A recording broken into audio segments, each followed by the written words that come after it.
One of the things that you're going to find that you're going to have to remember the formulas for is the midpoint and the distance formula. Sometimes distance is called length, so you don't want to confuse that when you hear what's the length of something. That means they want you to use the distance formula and calculate it. All right, so here is our first example. It says find the midpoint and the length of the segment determined by these 2 points. So we've got 2 points here. First things first, let's look at the distance formula. So you remember distance equals square root x2 minus x1 squared plus y2 minus y1 squared. So here's our points, x1, y1, x2, y2. We just plug them into our formula. So we have -3 minus 2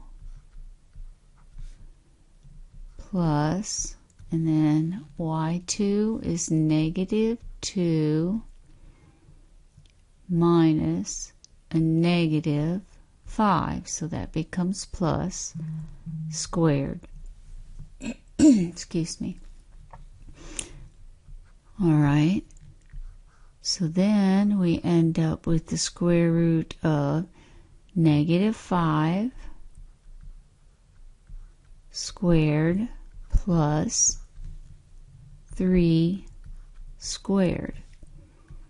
This gives me the square root of 25 plus 9,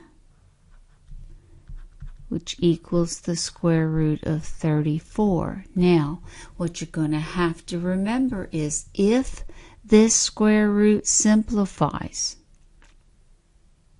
then you've got to simplify it.